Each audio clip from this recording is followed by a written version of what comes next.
Today, we're jumping into the incredible story of a nation born from fire and water, a story of unbelievable struggle and ultimately triumph. This is the journey of Antigua and Barbuda.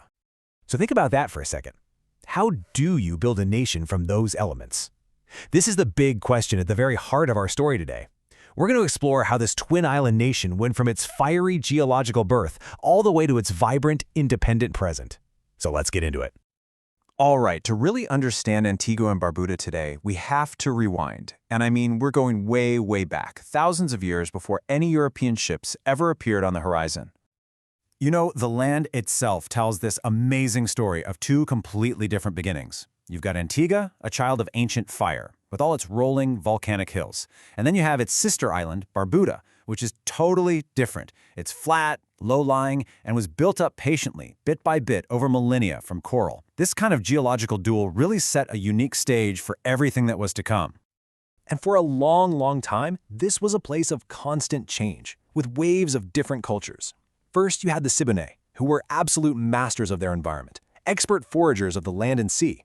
They were followed by the Arawaks, who brought a huge shift. They introduced agriculture, started growing crops, and set up more permanent villages. And finally, the Caribs, a really formidable warrior people, migrated up from South America, becoming the dominant group just as a new dramatic chapter in the island's history was about to begin. And that brings us to an era that would forever and violently reshape these islands. The arrival of Europeans introduced a completely new and, frankly, brutal economic way of thinking. Picture this. The year is 1493. Christopher Columbus sails past, claims the island for Spain, and names it after a church back in Seville. But here's the thing. The Spanish didn't settle. They were hunting for gold, and Antigua just didn't have it.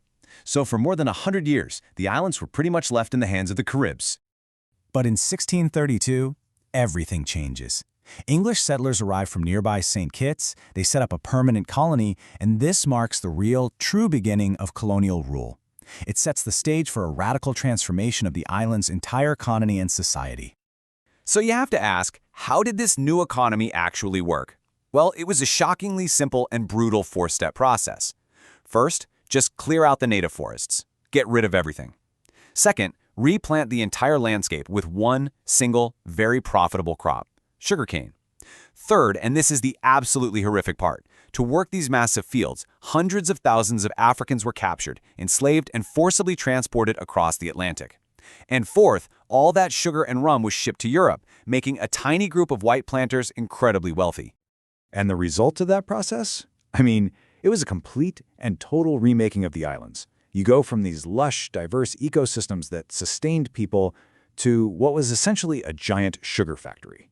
You go from self-sufficient societies to a brutal, racially divided society where the huge majority of people were enslaved. It was a night and day transformation. But you know, no system built on that much injustice can last forever. The 19th century brought this promise of freedom, but it also kicked off a whole new set of struggles. August 1st, 1834. This is a monumental date. The Slavery Abolition Act gets passed by the British Parliament, officially ending centuries of bondage for almost 30,000 people in Antigua and Barbuda. It was the dawn of a new, but also incredibly uncertain era. And right here is where we see a unique point of pride in Antiguan history. While a lot of other British colonies put in place this so-called apprenticeship system, which was really just slavery by another name, Antigua's planters decided to go for immediate and full emancipation. It was a calculated economic move, a bet that this was the fastest way to get a stable labor force. But freedom had a massive economic impact. Without the system of forced labor that had propped it up for centuries, the sugar industry, which they used to call king sugar, it just began a long, slow collapse. As you can see here, production just plummeted. The entire economic model of the islands had to be completely reinvented.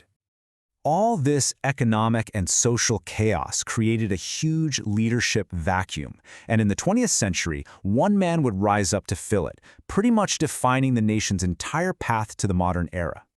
Sir Vere Cornwall Bird. It is absolutely impossible to tell the story of modern Antigua without him. He came up through the labor unions, and he became the architect of the independent nation, fighting for workers' rights, and eventually for political self-determination. I mean, just look at this political journey. It's incredible. In 1939, he founds a trade union to fight for better pay and conditions. By 1951, he secures a massive victory, the right for every single adult to vote. Then, in 1967, another huge step. He achieves associated statehood, giving the islands full control over their own internal affairs. And finally, in 1981, he leads his people to the ultimate goal: full sovereign independence. And that leads us to the nation we know today. Because independence wasn't just a political act. It was a chance to forge a totally new national identity from the ashes of that colonial past. This is the day it was all leading to. On November 1st, 1981, the Union Jack was lowered for the very last time, and the flag of a new, independent Antigua and Barbuda was raised. The nation was finally the master of its own destiny. So what defines this new independent spirit? Well, you can see it in the explosion of joy during Carnival, which is a festival that directly celebrates emancipation from slavery. You can hear it in the infectious rhythms of calypso and soca music, which really tell the stories of the people. And you can absolutely feel it in the national passion for cricket. And when it comes to cricket, the pride is just immense, and for very good reason.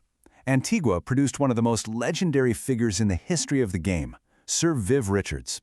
For Antiguans, his sheer dominance on the world stage became this powerful symbol of a small nation's ability to compete with and beat the very best in the world.